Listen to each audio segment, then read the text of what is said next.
Welcome to the second lecture in Module 10, and this is letter B, a new relationship.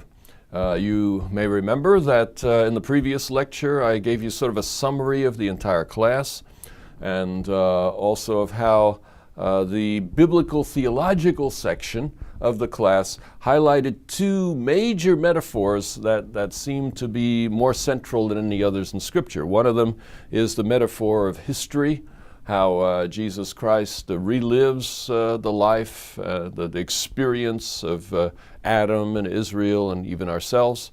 Then we talked a bit more about that in the previous lecture, and now we want to get to the second metaphor, which is the legal metaphor. Once again, there's a reading that goes with this, and I will allow that reading to bring many details to you. I want to just summarize some things here in this lecture and really highlight what I think are the crucial elements. First of all, let me remind you that the legal categories of Scripture are not there to make us miserable. They're not there to stifle our freedom. They are there for relationship. That the legal categories provide security in a relationship. The marriage contract provides some security that person isn't going to walk away the first time you have a fight, or the first time they see somebody else that may be attractive to them or something. That you need more security than simply the whims of the moment. Oh, I'm in love with you, yeah. Okay, but what if you wake up tomorrow and you don't feel quite so much in love? Well, what then? That's where commitment comes in. That's where some kind of contract, covenant becomes very important to providing security in a relationship. I think the reason that the legal context for salvation is so important is that human beings by nature don't have a lot of security. By nature they struggle with being confident that God really loves them, confident that they truly are saved. You know, I find so many people in various churches who just don't have a real solid sense of where they stand with God. And the purpose of the legal metaphor is to say, look, God is consistent. God doesn't just wake up on the wrong side of the bed and decide that you're out. You see? The relationship with God is not that easily broken. God is like a spouse who's committed to the relationship. That's why the story of Hosea is in there. God says to Hosea, I want your life to be an example of what committed relationship is all about, first of all, and second of all, an example of what I'm like, the character of God. What is the character of God like?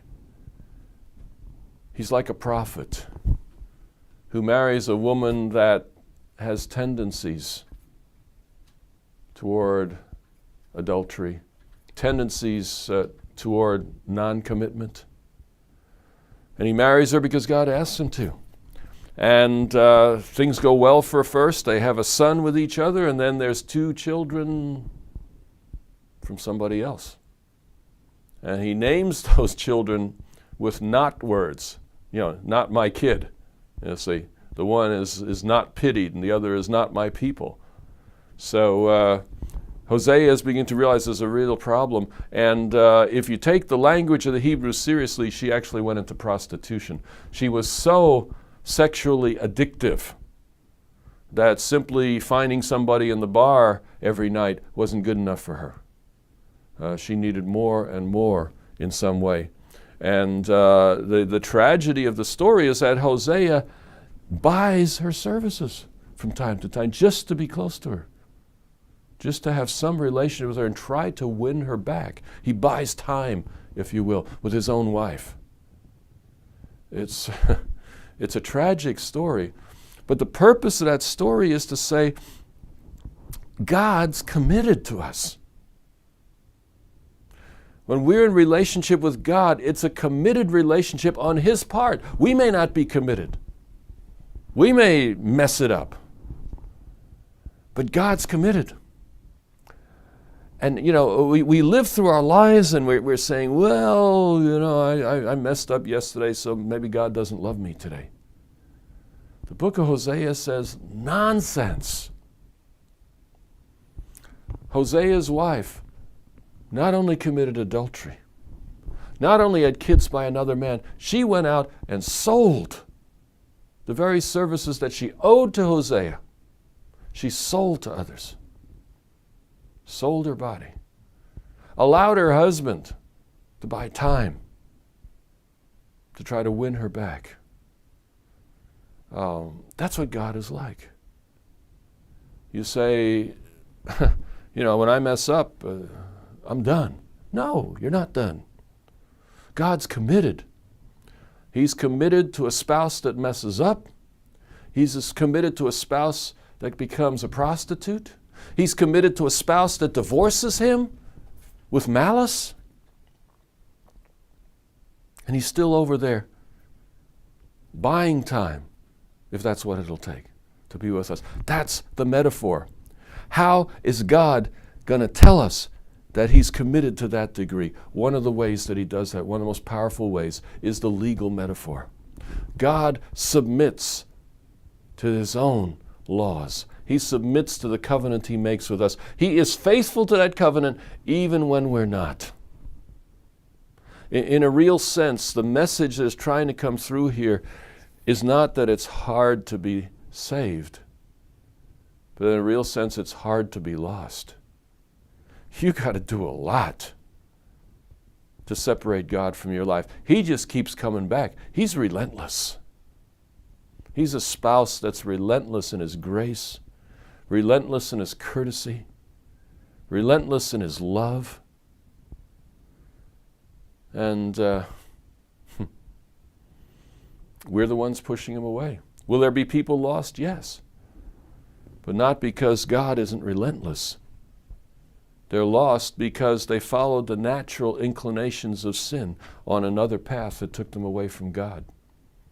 They weren't willing to confess they were on the wrong path. They weren't willing to acknowledge that the problem in the relationship was theirs.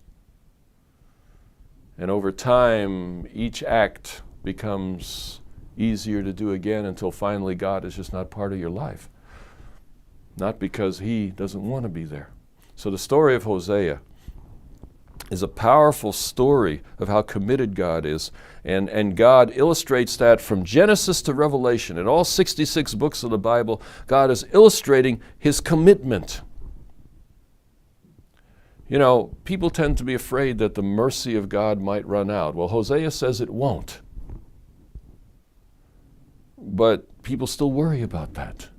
How are you going to get through to them? Well, I think we all believe that the justice of God isn't going to run out. That God will be fair, that God will protect those who need protection. He will be just, he will be right, because that's who he is. And the legal concept says you can count on God because saving you is the right thing. Saving you is the just thing. Saving you is the legal thing for God to do. It's convincing those of us that have a hard time to believe that being saved could be the right thing. That somehow it's wrong for the universe. And God is saying, look, in Jesus Christ, I did whatever it took to settle any legal liabilities for the things that I want to do for you. When I save you, when I offer you my righteousness, when I give you that perfect history of Jesus Christ, what I'm doing is absolutely moral, it's absolutely legal, it's the right thing to do, and it is permanent, it is steady. God's justice is eternal. So, I think that that's extremely important for us because the ways that we look for life don't have a lot of security in them. In the reading, I talk about 3 ways that most people try to find self-worth. We all want to have a meaningful life. We all want to have a worth-filled life. But frankly, in our history, there's not a whole lot to feel good about. There's not a whole lot to feel valuable about. We are costly. We mess things up. We squander resources. We squander time. And so it's hard to feel good about yourself when you're focused on your history. And an example is one of the ways we try to find worth is the bottom line approach. We try to find worth in what we have, the things that we have, the toys that we accumulate, the bank accounts that may be growing. It's why somebody with $50 billion needs more. Because $50 billion didn't make them feel good enough. In fact, the more that you have, the less it's worth. If you can spend $300 million on a yacht, then anything that costs less than that isn't worth much at all to you. And even the yacht becomes not worth much after a while because it came so easily. You see, the more you have, the less money is worth. The poor can dream about becoming rich and think then their lives will be okay. But the rich know the bottom line approach doesn't work.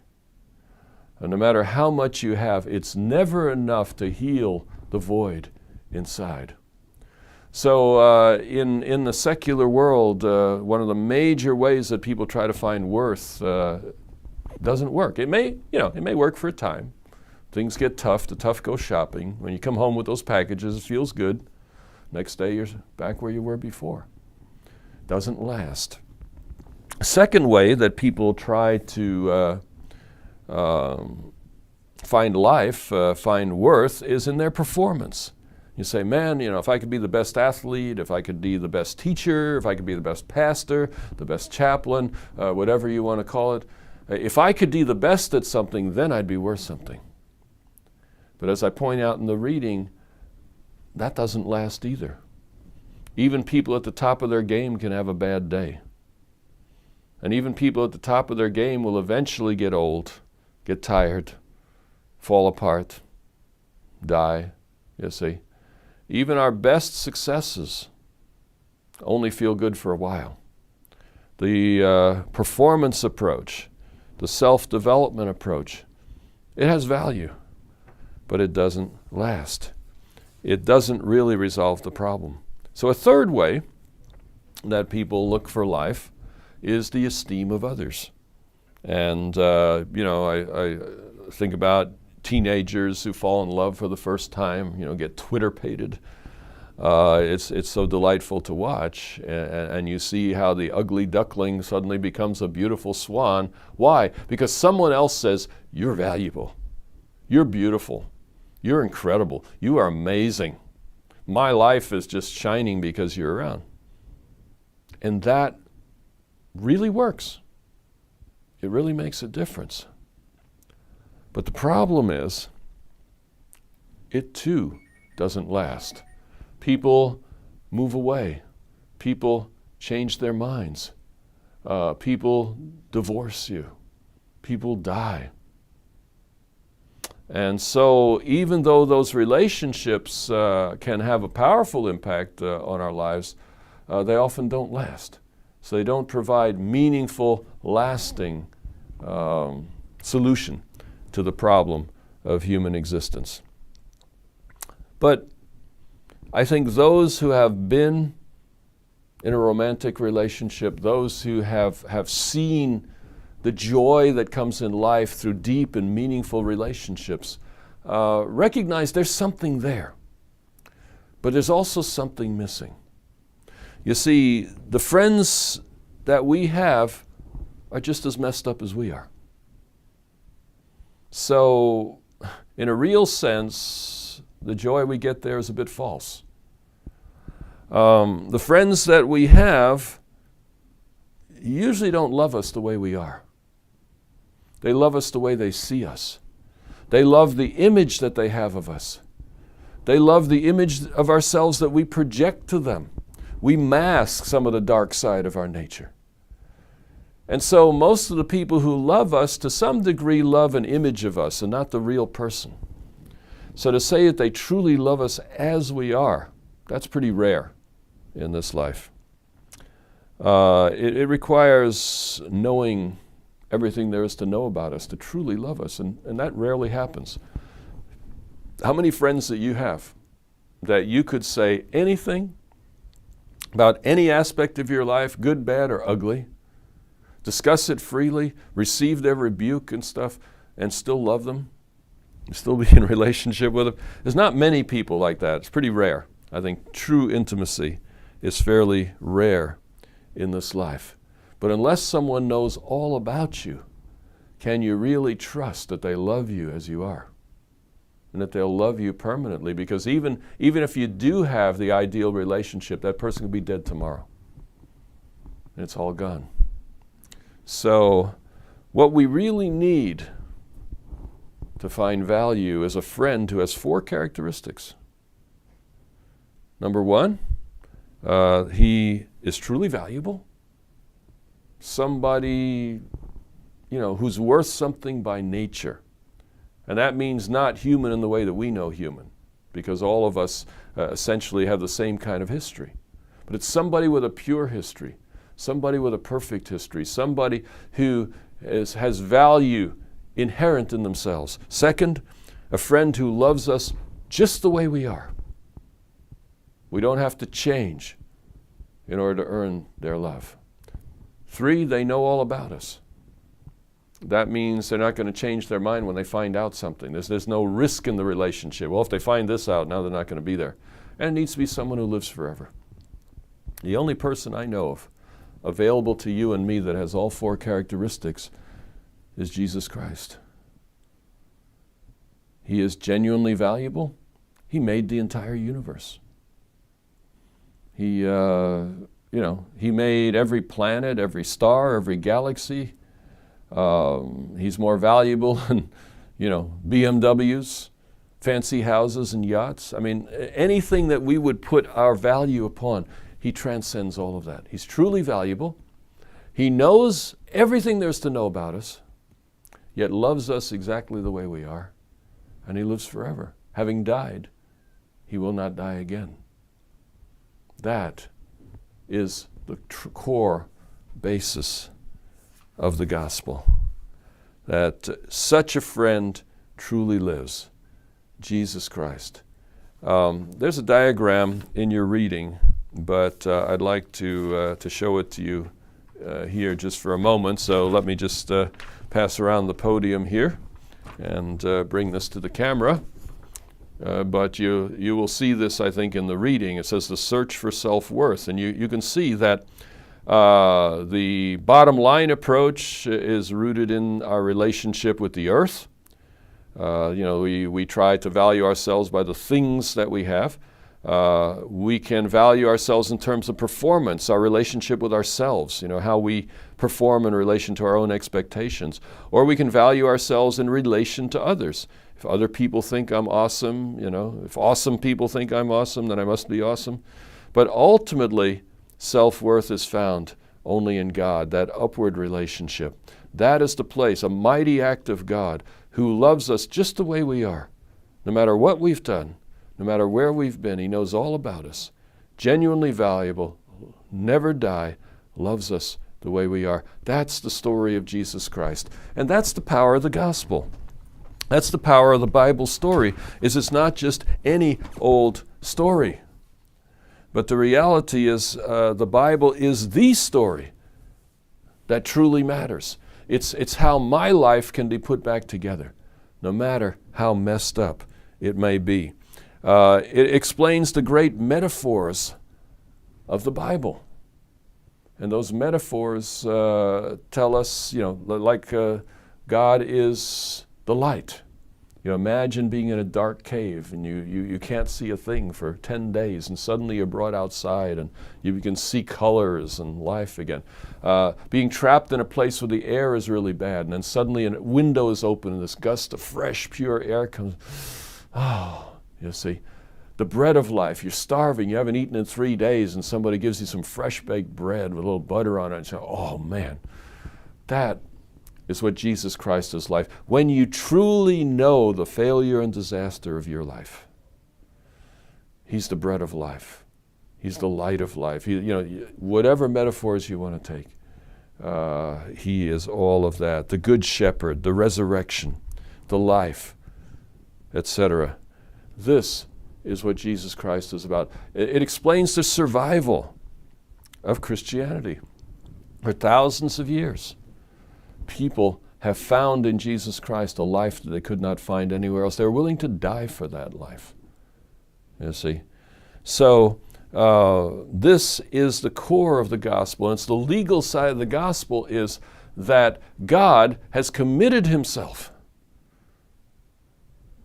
as you are, knowing all about you, valuable as he has committed himself to you permanently, legally. He's written it in stone. He's written it on paper. He's committed himself in any way he knows how to convince us, yes, our relationship with him is not in question. We are the only ones that can question that relationship. It provides assurance. Because the assurance that we have that our relationship with God is sound is not grounded in our performance. It's not grounded in what we have. It's not grounded in who we know. Our relationship with God is grounded in him, in his grace, in his blood, in his sacrifice for us, in the mighty acts of God. That's where our security is. And when your security is grounded in God, it doesn't waver. The only thing that wavers is us. And so God is seeking to reach out to us to convince us of who he is, that he is a gracious God, he is an accepting God. And when we take that in, we can have an assurance that provides a basis for radiant living, for turning away from sin, and so forth. Temptation, then, is not so much about right and wrong. It's not so much about, did you have ice cream or didn't you? Did you smoke or didn't you? Did you go here or didn't you? Yes, that's sin too. But the core of sin is finding some other way to value than Jesus Christ. When we seek value in accumulating things, when we seek value in our performance, and how easy that is, even for pastors and teachers and chaplains, that in our performance we seek to validate who we are. When we seek value in other human beings, it is so limited and it is so temporary. What are you worth? I guess if someone boiled down my body into fundamental chemicals, I might be worth $20 or $25, I think, is basically what the estimate is now. But as I work for a church, as a pastor, as people work various jobs, the average job in North America probably earns somewhere around, I think the median is about $50,000. All right, so if you have some skills, people value it more than your chemical value. So value is in the eyes of others to a large degree. Now, if you're a great athlete, Michael Jordan, Tiger Woods, something like that, people would value you in tens of millions of dollars.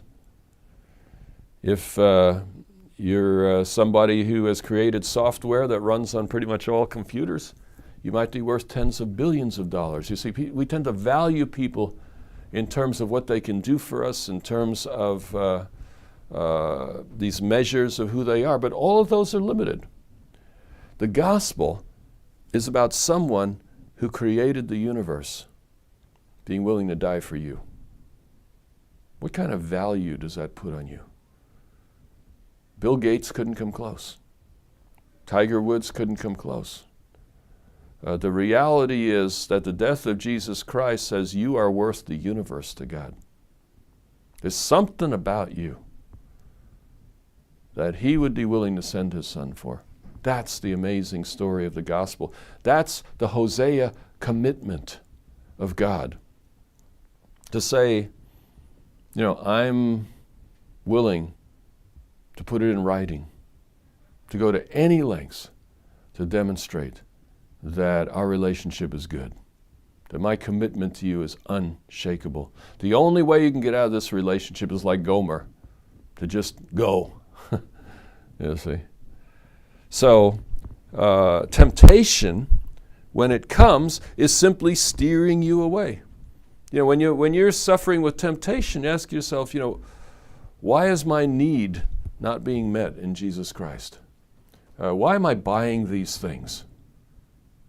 Is it because of a genuine need, or am I trying to feed something that's missing?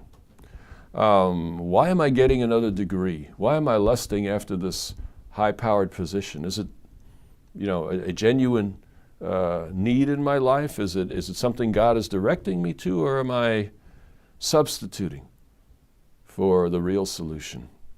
Why am I seeking this relationship outside of my marriage, for example? Why is this person looking so good all of a sudden? Is that because my genuine need is not being met in Christ? You see, the gospel is very, very powerful and enables us to deal with real life issues. To be right with God is truly what matters more than anything else in this life. And the beautiful thing about it is it's not just doable. It's already done. And in so many texts, Paul says, God forbid that I should glory in anything but the cross of Jesus Christ. That is where everything matters. And much of my life I didn't know why the cross was so big deal. But I think I'm beginning to catch a glimpse, and I hope that you are too. When we turn to the very next lecture, we're going to move away from this idea of how you get right with God, and we're going to talk a little bit about that staying right with God, about that growth, about that life change. What is life like when you're walking with God? So we'll connect back with you then.